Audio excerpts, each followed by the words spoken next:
আমাদের এখানে ইফতারের আয়োজন করেছি আমরা। একটা গরুর ব্যবস্থা হয়েছে এখানে, এবং গরুর নাম হচ্ছে শাহবাগী, এবং একটা খাসির ব্যবস্থা হয়েছে এখানে। খাসির নাম হচ্ছে লাকি। ঠিক আছে, আমরা আমাদের যে কর্মসূচি, লাকিরা পুলিশের উপরে যে ধরনের হামলা চালিয়েছে, সেই লাকির যে বাহিনী, সেই বাহিনীদের বিরুদ্ধে আমাদের কর্মসূচি এখানে চলমান। এবং আমাদের এখানে বিরিয়ানির যে আয়োজন, সেটা এখানে প্রায় অর্ধেক হয়ে গিয়েছে, আর বাকি আছে অর্ধেক। আমাদের 4টার আগে এটা কমপ্লিট হয়ে যাবে। আমরা কত মানুষের আয়োজন করছেন এখানে? আমরা নির্দিষ্ট কোনো মানুষের কতজনের এরকম কোনো না। আমাদের এখানে যেই আসবে আমরা তাকেই এখানে মেহমানদারি করাবো, এবং তাকে আমরা এখানে আপ্যায়নের ব্যবস্থা করব। আইডিয়াটা আসলো কিভাবে, মানে কোথা থেকে এই ভাবনাটা আসলো? এটা আমাদের ভাইয়েরা ব্যবস্থা করেছে। তাদের মনের একটা আনন্দ, মনের একটা উৎসব। হ্যাঁ, তারা যে শাহবাগী যে নাস্তিক ব্লগার, হ্যাঁ, ইসলাম বিরোধী, শেখ হাসিনার দোসর এবং খুনি, হ্যাঁ, গণহত্যার সহযোগী, তাদের বিরুদ্ধে যে একটা আন্দোলন গড়ে তুলছে, এটার একটা যে আনন্দ, সে আনন্দ জন্যই তারা এই একটা আয়োজন করেছে, গরুর আয়োজন করেছে, শাহবাগী গরু। কেন মানে শাহবাগীটাই আসলে কেন আপনাদের কাছে হাইলাইট? শাহবাগীরা যে অপকর্ম করেছে, তা তো গরু জবাই করে শেষ হবে না। আমরা এটার একটা প্রতিবাদ করার জন্য। আর শাহবাগীরা এরা হচ্ছে ভারতের দালাল, ইন্ডিয়ার দালাল।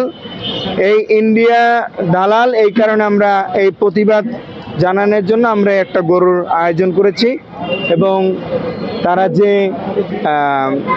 2013 সাল থেকে এদেশে যে গণহত্যা শেখ হাসিনা চালিয়েছে, তার সমর্থন দিয়েছে এই শাহবাগীরা। এর একটা ক্ষোভ, এই ক্ষোভ প্রকাশ করার জন্য আমরা এখানে এসেছি। এবং অসংখ্য আলেম ওলামা এই শাহবাগীদের আন্দোলনের কারণে জেলে, নিরপরাধ আলেমদেরকে জেলে দিয়েছে তারা, এবং নিরপরাধ মানুষদেরকে তারা হত্যা করেছে, তারা মেরেছে, আলেম ওলামাদেরকে মেরেছে, মসজিদ মাদ্রাসায় বিভিন্ন জায়গায় হামলা চালিয়েছে 16 বছর শেখ হাসিনা।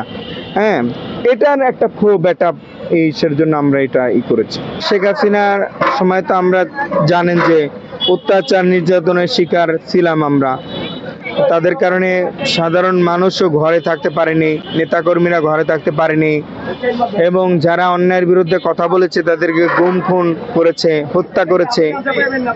আসলে 13 সালে যে একটা গণজাগরণ মঞ্চ নামক যে একটা অপশক্তি ছিল, সেটা আসলে ভারতেরই একটা শক্তি ছিল, ভারতের একটা ষড়যন্ত্র ছিল, সেটা বাংলাদেশের জনগণের কিছু ছিল না। 13 সালে যে গণজাগরণ মঞ্চ, এটা ভারতের একটা অংশ ছিল, শক্তি ছিল।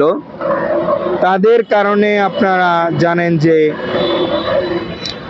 বাংলাদেশের যে শ্রেষ্ঠ সন্তান জামায়াত ইসলামের নেতাকর্মী সহ দেলোয়ার হোসেন সাঈদী, আরও যত আলেম ওলামারা আছে, তাদেরকে হেফাজতের নেতাকর্মী সহ তাদেরকে কিন্তু শেখ হাসিনা জেলেও মারছে, ফাঁসি দিছে, এবং রাজপথেও মারছে। 13 সালে শাপলা চত্বর তারা গণহত্যা চালিয়েছে এই শাহবাগীদের কারণে।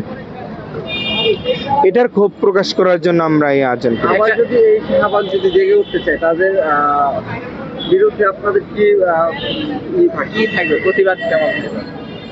এটা সম্ভব না, কারণ আমরা এটা 25 সাল, ঠিক আছে, এটা আমরা কখনোই এই যে কয়দিন তারা আন্দোলন করেছে, তারা রাজপথে নেমে যে ধরনের সন্ত্রাসী কার্যকলাপ করেছে, তাদের বিরুদ্ধে মামলা হয়েছে, এবং পুলিশ তাদেরকে দ্রুত গতিতে গ্রেফতার করবে, এবং সরকার তাদেরকে কঠোর হাতে দমন করবে।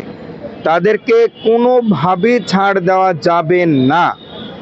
এই সরকারের সাথে আমাদের আলেম ওলামা সহ সকল জনগণ এই সরকারের সাথে আছে।